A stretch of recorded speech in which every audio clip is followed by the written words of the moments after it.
champions who did beat the Broncos. What was that score again? 43-8. 43. No, I'm not sure that really happened. That may be a typo. It wasn't paid, man. It did happen. It did happen. Look, they're sitting at 500 right now after they lost to the Rams at home. So Russell Wilson, obviously knowing that they lost that game, said they just got tricked.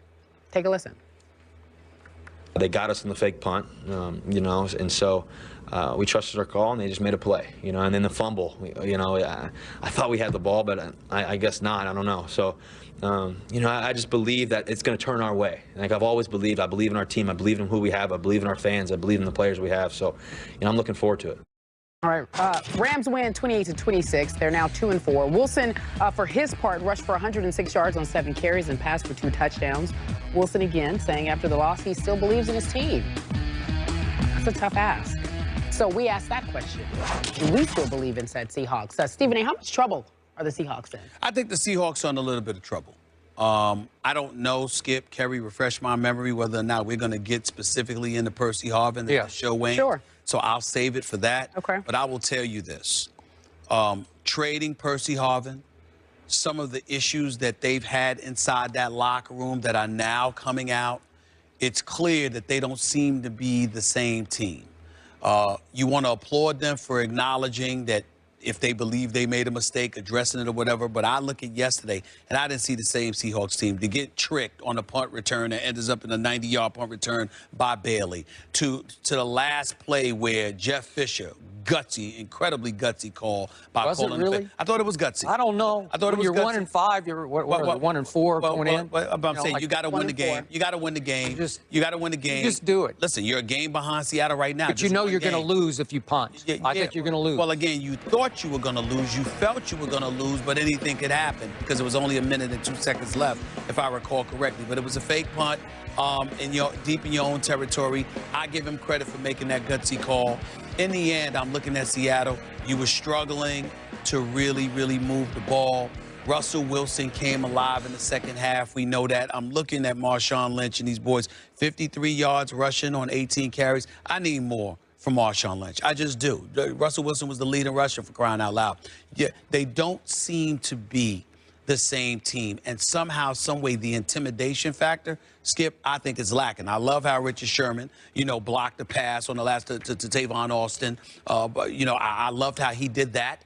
But I still don't look at the Legion of Boom as the Legion of Boom right now. Yep. They don't seem to have that aura about them. Now, I know Earl Thomas has spoken out and said that we're playing against the officials, too. They need to stay out of the way. Well, you weren't saying that last year when y'all were winning. You're saying it now that you're struggling. You know that officials are going to impact the game in some capacity. You found a way to play around that. Suddenly you can't because you're the Super Bowl champions. Everybody's bringing their A game. No matter which way you slice it. I just don't like what I'm seeing from Seattle right now. They're a good football team. We all know this. They just seem vulnerable. And I don't know if they're going to be able, because Arizona's here. Not sure about San Francisco, but at least they got injuries to fall back on. They do? It seems to be a bit of dysfunctionality taking place in Seattle, Skip. Okay. First of all, before I get to the big picture, the little picture is I believe Seattle would have won this football game if the refs had gotten the right call right, the last call right, which was the fumble that was loose. Yes. That was Seattle's That was Seattle's ball, absolutely. So they would have hypothetically had the football 1st and 10 at their 32 with 1 minute and 1 second left. Got it. Russell Wilson was playing at an MVP level yesterday. Second half. He had thrown for 313 and he had run for 106 yards. Look at that. That's 419 combined yards from your quarterback. Yeah. That's spectacular, man. And we had him in the MVP discussion a couple, 3 weeks ago. So if he gets the ball back, he wins that game. But now we're back to the Percy Harvin trade. Do I think it upset that team? I do. And we will talk more about this later in the show. Yep. But I'm here to tell you that trade was a bad idea for the Seattle Seahawks. I agree. Bad idea. He's too valuable. I know all the bloody backstory to it. Sure. It's literally bloody, like yes. bloody nose, black As in eye. physical, okay? yes. We'll get into it later. Okay, we'll get into it later. But you cannot. I picked them to be 15-1. And what did I keep saying when I made that pick? Percy Harvin is my X factor. He is a game breaker. He is a defensive coordinator changer. He's so hard to prep for. He changed the Super Bowl with his kickoff return and a couple of big breakaway runs. Yep. Everywhere he has been, his teams have won. Go back and look at what happened to Percy Harvin in high school. They were in 3 championship games, his sophomore, junior, and senior year. Senior year. And they won 1 of them. And then at Florida, 2 national championships, and he took over the 4th quarter of a championship game. Then his big Super Bowl game, he was big for Brett Favre, Offensive Rookie of the Year. I know he's got issues. You have to manage his issues. That's a huge blow going forward to this offense because it hasn't been very good anyway for the last few weeks. And now the defense. To your point, listen to these numbers. Last year, for the season, they were 1st in defensive efficiency. Right now, they're 21st. How can that be? Last year, they were 1st in pass defense efficiency because they were the Legion of Boom. This year, they're 26th in pass defense efficiency. That's bad. That's wrong. They got all kinds of injuries and ineffectiveness in their offensive line. They can't protect their quarterback, which is why he had to run for 106 yards yesterday. So they have issues that, to me, could have been solved by a Percy Harvin down the stretch. Oh. Does he, when he wasn't, I know he took himself out of some games, but when he played, did he not play hard? Okay, so this reminds me, and I can't help but thinking about this. We've brought this up before when we were at the ESPYs last year. Michael Robinson on the show. He did. He said veteran leadership will be missing in the locker room. He said there's some problems in the locker room, and so it makes me. Well, he said there will be.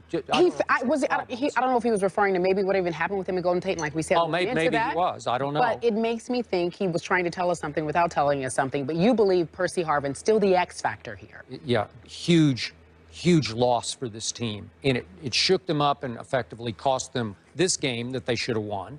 And going forward, it's going to level the playing field in an NFC West that I thought they would run away with. So all of a sudden, congratulations to Arizona because they got a shot. Right. San Francisco still has a shot. San Francisco still has a shot because I believe San Francisco is going to be better once they get their horses back on the defensive side of the ball.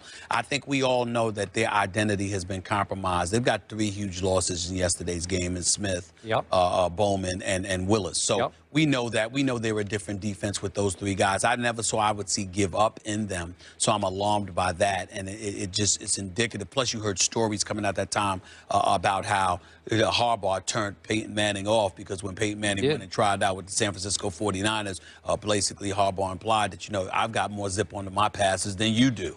And how, people say, well, that turned Peyton Manning off. I don't know how much truth there is to that, but that's what they're reporting. It is what it is. In the end, what it comes down to is that you would think that Seattle would be in a better position because of those things, but I don't see that. I see a team that can be exploited because you've got people coming into their house and beating them. I mean, Denver took them to overtime. Dallas smacked them around. Then you come and you lose to St. Louis. Vulnerability is all over the place as far as I'm concerned with the Seattle Seahawks right now, and they're going to have to find a way to get it together. All right, so same old story, you guys. Dallas Cowboys won again. Another week, another win, 6